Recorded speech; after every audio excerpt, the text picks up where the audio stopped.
Hello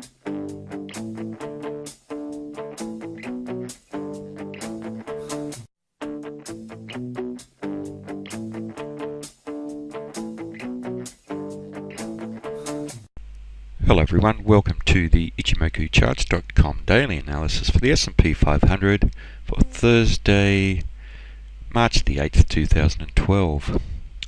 Well, a change of trend today, and here we see a candle that's made a higher high and a higher low. And for the second day's trading in a row, we have a white body candle. Previous day's trading, at the end of this downtrend, we had a white body candle where the body of the candle was within the body of the previous candle, and that was set the market up for a potential Japanese candlestick reversal pattern, a Harami pattern. And we've had confirmation of that pattern today with the candle making a higher high and a higher low. The white body denotes the buyers making net bullish progress on the day between the open and the close, and they've increased the amount that they made on the previous day. So that's quite significant. It's a nice extension of the power of the bulls for the trading day, and a nice way to establish a trend to the upside. We've had the buyers take control of this market and show fairly strong commitment to taking this market higher. They have fairly strong control, but they did lose some commitment as the buyers tested up around the 1370 area, and that coincides with this area of resistance that I've highlighted previously. But only a small amount of commitment was lost, not a terribly significant amount, however. In terms of Ichimoku, we have the market trading above the cloud, above the Kijun-sen and above the Tenkan-sen, so the market's bullish in all three time frames, and the checkout span is above the corresponding price action, so confirming this bullish activity that we're seeing in this market. Now if we look at the trend here, and it confirms what we're seeing in the with the Ichimoku indicators with the Kijun-sen and the Tenkan-sen, this second time frame uptrend, with the market making a series of higher peaks and higher troughs. And here we have a trough, and the market is set up to take out this peak potentially at 1378. The market will need to trade through the resistance at this 1370.58 level, and if it does, then there isn't any major resistance until we trade through 1378 until 1400, the round number. So the way that this market has developed today is looking quite promising for a test up to those levels, building quite some good bullish momentum. And if we compare the trading over the previous 2 days to this trading as we were approaching up to this level, a lot of small white body candles, and what we like to see is a trend is developing, bodies of candles getting larger and larger, and a sign of termination or possible termination of a trend is some of those small body candles at the end of a trend. So at the moment there aren't any major signs that we will see this market come off.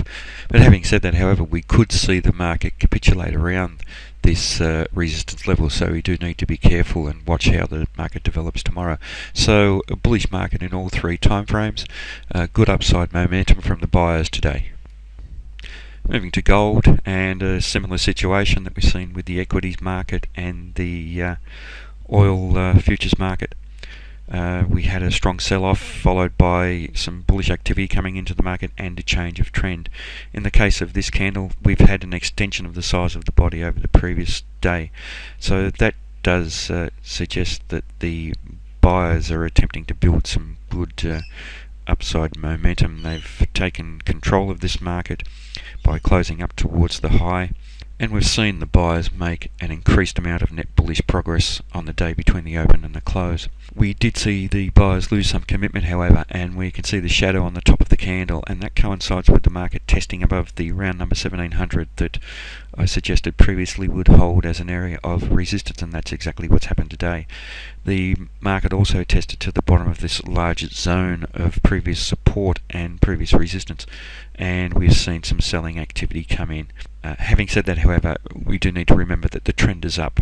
We have had a change of trend with the market making a higher high and a higher low, and the buyers have control, and the amount of commitment that they lost is not a substantial amount, but the failure to close above this 1700 level is probably quite important.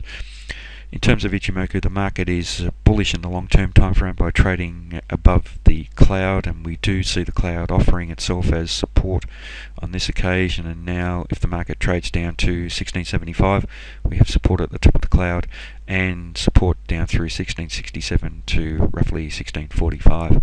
The market is, however, bearish in the medium-term and fast-term time frame by trading below the Kijun-sen and Tenkan-sen, and the Kijun-sen remains flat. And we've seen price action attracted back towards there for today and the previous day's trading, and that's what happens with a flat Kijun-sen. So there is a good possibility that the market will continue trending up. Now, the 1700 level is very important for this market. It will be a barrier to the downside if we do see the market test higher. Also, anywhere within this zone that we've marked in yellow will potentially hold as resistance to this market trading back up to the Kijun-sen, which is trading at 1728. But also the Kijun-sen and the Tenkan-sen being in the same area will be an important level of resistance for this market.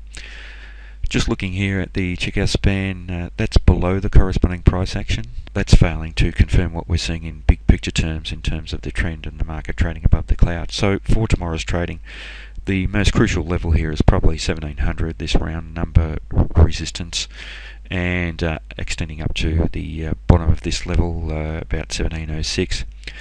And it seems as though the buyers are attempting to build some momentum, but we have a strong barrier above. Next, moving to light sweet crude oil, and here we see a change of trend to the upside today. Previous day's trading, we had the sellers losing commitment around the window that was opened and closing that window, but also failing to close below the window.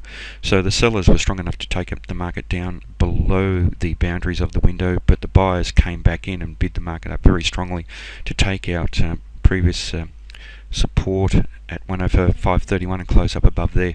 Today's candle, we've seen continuation of that upside momentum from the buyers, albeit they've made very much smaller net bullish progress on the day between the open and the close in the previous day, and that does raise some doubt about continuation of the trend to the upside.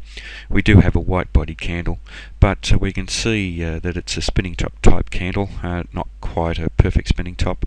The shadows are a little bit small and the body's a little bit too big to be a classic spinning top, but the implications of it are the same, but not as strong. We have the downside price rejection from the shadow on the top and the upside price rejection from the shadow on the bottom. So a battle going on between the bulls and the bears, and some indecisiveness in the market. Now, the shadow on the top coincided with a test to above the resistance at 106.95 or 107, and we can see on quite a few occasions how the market's approached that area and sold off, and buyers have lost commitment around that area, and that's exactly what's happened today. So that area becomes very, very important for the next few days trading. Just looking at where the candle is closed within the position of the range, and it's close between the midpoint level and the high, so the buyers have taken control, but it's only fairly weak control, and as I've mentioned, they did lose some commitment throughout the trading day. In Ichimoku charts terms, the market is bullish in the long-term time frame and the medium-term time frame by trading above both of those indicators, but still bearish in the short-term time frame by trading below the Kijun-sen, the Tenkan-sen, the green line here. The Kijun-sen has begun to point up now, and that's quite interesting that the upside momentum over the previous days has had its effect on that indicator, and we're seeing the buyers attempting to build momentum to test above these levels. Looking at the checkout span here, that's above the corresponding price action, so it's confirming the bullish activity that we're seeing in the higher time frames, but failing to confirm the bearishness in the lower time frame. So a bullish market in big picture terms. We're seeing in the fast term time frame a market that remains bearish, but the short term dynamics are attempting to support the trend to the upside, the new first time frame uptrend, but we are seeing some indecision in the market testing around that 106.95 level.